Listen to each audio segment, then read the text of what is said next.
Hello and welcome to this session on Pursuing Purpose, where we'll be exploring the new 4Ps of marketing as part of this DEPT Talks series. My name is Anusha Couttigane and I'm the Head of Advisory at Vogue Business. If you're not familiar with Vogue Business, we are a sister company to Vogue. We began in January 2019. We're a digital-only title designed exclusively for professionals in the fashion industry and adjacent businesses. We aim to provide the best analysis and reporting on the fashion industry, and we do this through our own proprietary research and via our series of experts around the world. So we have a really robust way of exploring the industry. In today's session, I'd really love to look at how the 4Ps of marketing have been evolving. And this is information that we have picked up through our editorial explorations as well as research on the advisory team. Everyone is familiar with the traditional 4P structure: product, price, place, promotion. But as we move into an era of more awareness, some might say a more woke era, I prefer a more compassionate era, we actually see more emotional values of purpose, pride, partnerships, and positioning taking more priority in the way that brands communicate. Content-attainment, i.e. the way that brands communicate with consumers, is becoming much more important to brand storytelling. And this is all about the demand for luxury brands to educate and entertain consumers, as well as talk about their brands. And we see this playing out in a number of different ways. A couple of examples are the way that Yves Saint Laurent has expanded into new luxury categories such as homewares, music and entertainment, and you can find those types of immersive activities and product categories in its new Rue Duarte store.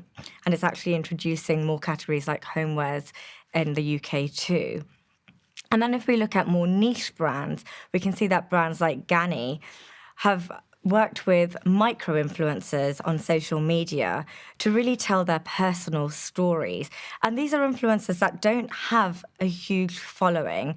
They can have followings of as small as 3,000 followers compared to the millions that some of the mega influencers cultivate and benefit from. And so you're really talking about intimate connection with real people and platforming them through the brand channels, which makes it a much more personal and authentic way of communicating with consumers.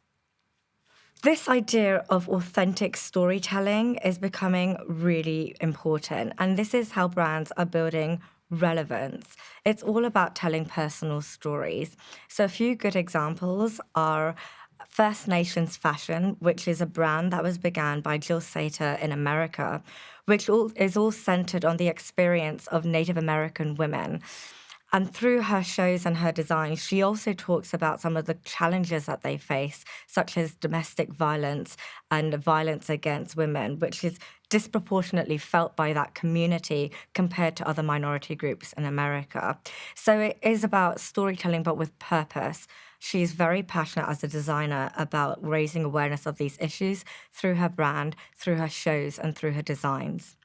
Another couple of great examples are Hefang, which is a jewelry brand in China, founded by a designer called Sun Hefang, who in one of her collections for Mother's Day tells the story of a daisy, which she uses as a symbol of how values are passed down from generation to generation. And by blowing a daisy, all of the qualities of that flower are spread through to the next generation of flowers. And it's a really beautiful story that is communicated both through the designs and through the campaign that also features her own mother and her daughter. So really talking about how those values move from generation to generation. And finally, if we look at a more mainstream brand, Balmain has Olivier Rousteing, a French-Algerian designer, at its helm. And he was adopted, he's got African heritage, and he's just starred in a Netflix documentary called Wonder Boy, talking about his personal history, the way that he has risen through the ranks of the fashion industry, and finally been given this amazing role in Balmain. And it's actually really powerful to see a heritage French luxury atelier really telling the story of a creative director who's come from a very a different background, a very alternative background, and actually embracing the challenges of that story, as well as his minority heritage as well. That's where I want to talk about purpose and how we see brands that are actually centering their whole raison d'etre on a specific purpose that they are committed to. We do see this happening in more niche and minority brands, and it's really important to mention that intersectionality plays a big role in this trend too. So one example is Faduma's Fellowship, which is a collective that was brought to the market by an organisation called Oxford Fashion Studio, which worked with Faduma's Fellowship to seek out a British designer to create a collection of adaptable clothing for wheelchair users. The fellowship was started by a woman called Faduma, who was paralyzed by meningitis 10 years ago. And as a Muslim woman of Somalian heritage, she found it really difficult to find adaptive clothing that also was suitable for her heritage and for her religion. And so this collection sought to be a really high quality collection, highly fashionable, adaptable, relevant to her cultural needs, and also sustainable. And so we see all of these values being pulled together in one cohesive collection and one cohesive brand. And that was launched to the market during London Fashion Week in September this year. But we also see more mainstream brands developing new innovations that can enable more inclusivity in the industry. One example is ASOS, which has taken up its position not just as a fashion brand, but also as a technology innovator. And in that way, it has introduced visual search functions, which therefore enable neurodiverse consumers to access fashion much more easily, overcoming the barriers that you might face if you are seeking out products using text-based search. And that makes it much more accessible to consumers who might be suffering from dyslexia or dyspraxia. And by proxy, these shiny innovations, these shiny developments from a tech perspective, make the brand and the platform that ASOS provides more accessible to a wider range of consumers too. And this is something that is not just a Western ideal, but something that we are seeing in emerging markets too. So in Sao Paulo, when Fashion Week was taking place, the organizers identified the lack of diversity and representation on the catwalk. Sao Paulo is an incredibly diverse region. Brazil is an incredibly diverse market, but that diversity has not been translating well to the front pages of fashion and to the stage. And so they actually put quotas in place to ensure that there was full diversity and representation on the catwalk in the latest showcasing in Sao Paulo. So we actually see that value of diversity and representation transcending Western markets, where it's become a mainstream topic, and moving into emerging markets too. Next, I want to talk about pride and how it's being celebrated, how heritage is being celebrated, and also how that's translating into the way that minorities are represented in the fashion industry too. Many of you will already be familiar with Diet Prada, which is an Instagram platform that exposes brands that might be mistreating workers or copying designs and really the vices of the industry. What Diet Prada does is move away from cancel culture towards actually exposing and celebrating minority designers and artists from South Asian culture. This is a platform that was started only about a year and a half ago by Anita Kleber, who is from New Zealand. And while it began as a platform to celebrate nostalgia and talk about things that had happened in the past in the creative history of South Asia, it's moved and evolved to a platform that really celebrates South Asian high-end fashion designers and creatives. And the reason that's important is because in a lot of South Asian cultures, there is a lot of shame people who've migrated to the Western market have suffered from racism and discrimination. And it's so refreshing to see a platform that's really dedicated to that community and celebrating their heritage and the creative output of that community. So many fashion brands rely on South Asia as a manufacturing market. Textiles, embroidery, and a lot of artisanal crafts come out of that community, come out of that market, but are rarely celebrated in the West. And so it's really important that we see these platforms marketing the success of these brands and these artisanal designers too. Pride isn't just about celebrating diversity, heritage, and sexuality. It's also about celebrating flaws. So Dove is a really good example of a brand that is celebrating flaws, scars, blemishes, and putting them front and center of the stories of people who feature in its campaigns. And it's been doing that with its Visible Scar campaign as part of its Dove skincare marketing. Another good example is Target, which for a number of years now, in fact, since 2015, has been working with a male body positivity model called Zach Mikos. And he is a plus-size model. Has been working with a number of brands, and Target was one of the first campaigns. And it's still quite rare to see body positivity, including the male voice. And Target has been working with Zach Mikos and a number of other male ambassadors to raise awareness about the challenges that men face in this industry too. And finally, mental health is something that brands are engaging with more as well. Recently, there was a campaign that was run in collaboration between Maybelline and Urban Sophistication to talk about how social media doesn't define beauty standards, and actually putting a very powerful statement out there in social media by creating phone cases and a social media campaign to debunk the beauty stereotypes and the beauty expectations that have become so normalized through social media. Next, we come to partnerships. And this is really important because I'd love to talk about how brands are using partnerships to cultivate relevance in new markets. It's so important if you're going into a new market to make sure you actually understand the culture of the consumers there before you try and activate those consumers. And this is something that we've seen a number of luxury brands do quite successfully, particularly in South Korea.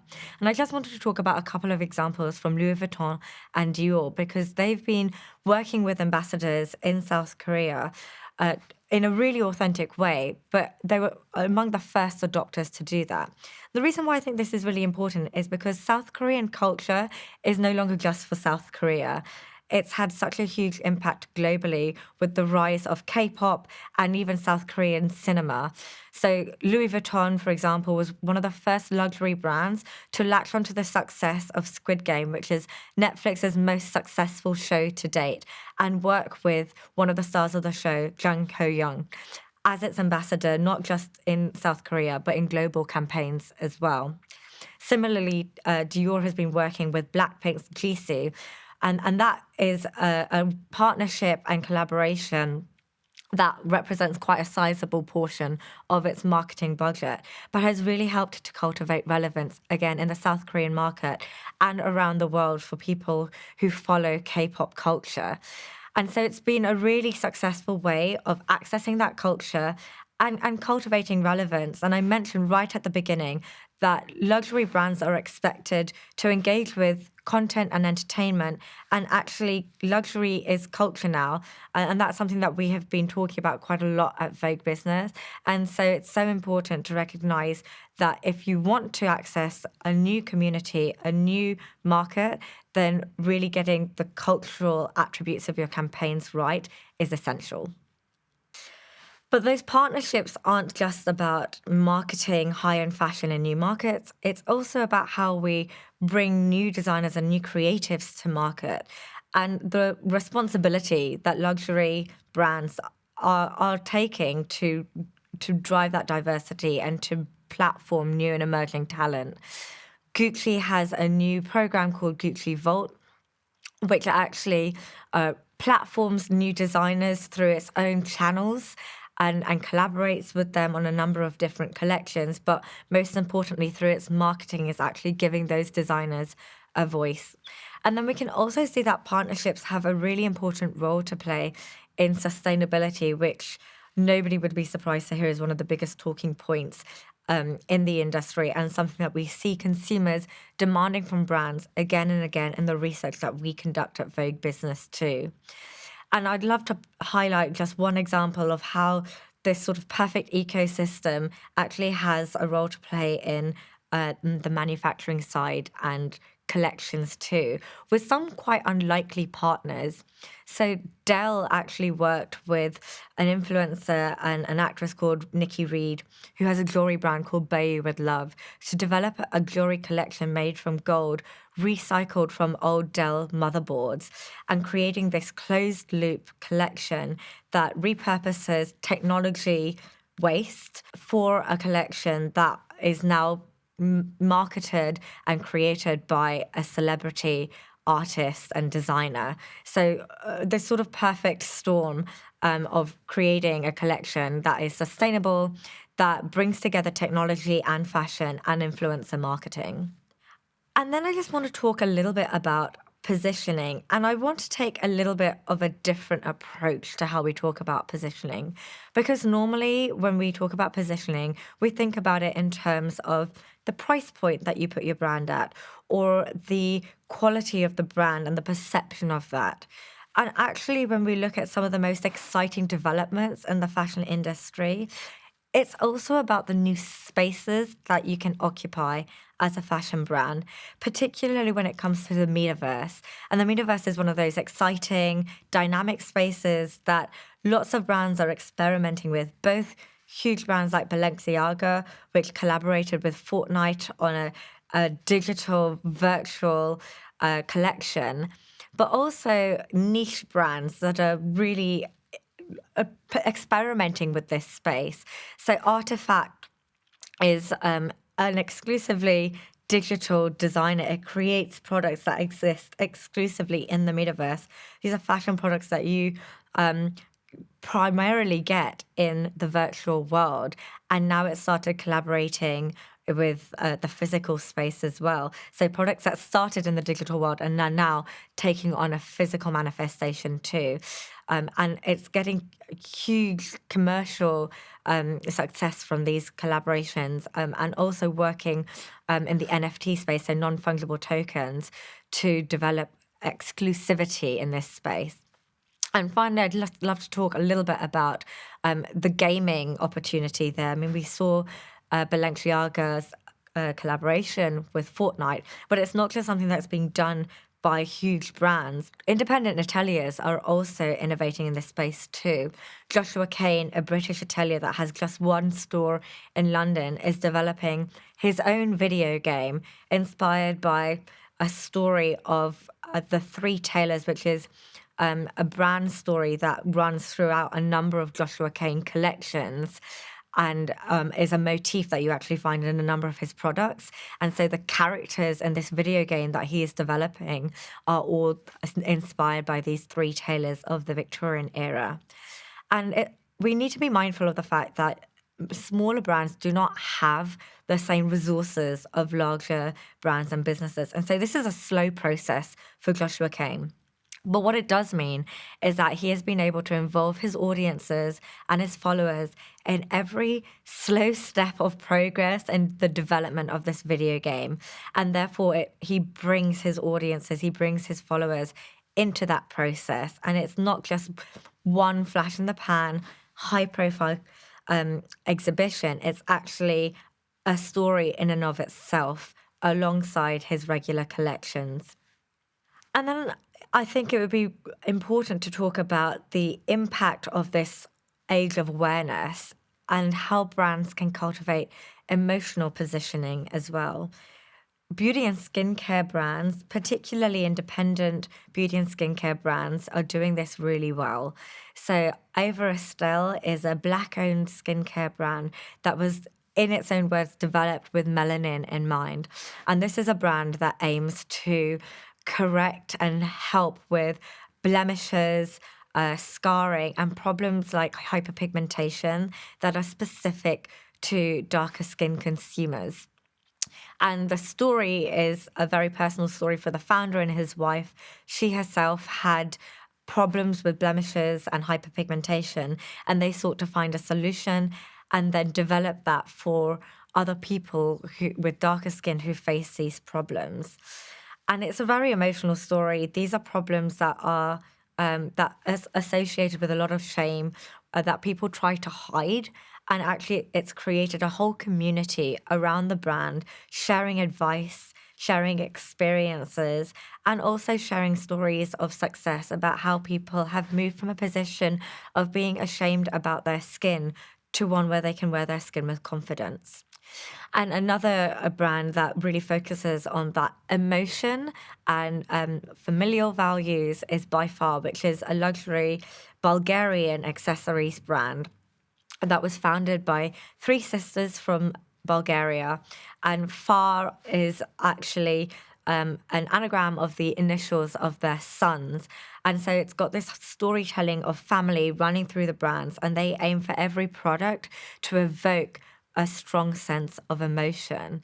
And so positioning isn't just about price or quality in that case. It's also about the emotional positioning of the brand and really those evocative memories of family and that style and design and really creating a powerful emotion in the wearer and in the follower of the By Far brand. So to wrap up, there are a few key takeaways that I'd love to leave with you.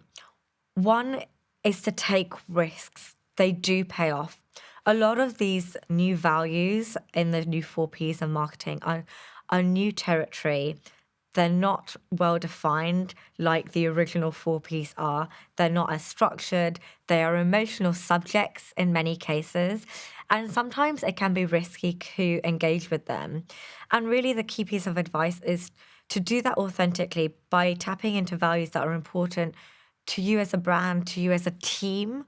Think about the stories that are relevant to your brand and your team. And, sometimes you're going to make mistakes. This is new territory. They are evolving stories, that are evolving topics. When I think of things like sustainability and how much brands want to get this right and sometimes don't, I think it's important for brands to own those mistakes. And it's actually can be very powerful to own up to mistakes and make that a part of the way that you communicate with consumers transparently, like Ace and Tate, which fully admits where it's made mistakes in its sustainability journey and is transparent in the way that it's going to correct those processes and policies too. It's all about telling stories, not about brands, but about people. Fashion is an emotional industry, and there are amazingly talented people who drive the creativity of the industry, who drive the innovation of the industry. It's not just about telling the heritage of a brand, but it's really about telling the stories of the people behind brands and also people who wear brands as well, like Gani does, working with people who don't even have huge audiences, but actually telling their personal stories too. And then finally, it's really about using partnerships to bolster your purpose. When it comes to activating against these new ideas, these values that are really engaging consumers more successfully in many cases than products and design are, it's often the case that brands can't do that by themselves. It's certainly the case for smaller brands and businesses. They need the support of bigger brands and businesses with the infrastructure and the platforms to showcase them and celebrate them. But actually, those incumbent brands need those niche, independent, and emerging artists too. They need those collaborations to cultivate authenticity. And it's really worthwhile picking those partners, sometimes unlikely partners, such as in the case of Dell and Bayu with Love, and finding how you can drive more innovation and creativity, but ultimately authenticity and relevance by working with unlikely bedfellows to really expand your purpose and land it with authenticity and make your followers and your consumers believers in those purposes that you want to represent. that's it from me. I hope that you found this talk useful. We'd love to hear from you at Vogue Business. If you have found any of those topics interesting or exciting, you can visit the Vogue Business site or connect with me on LinkedIn. I'd love to connect with any of you who found this topic interesting or engaging. Thank you.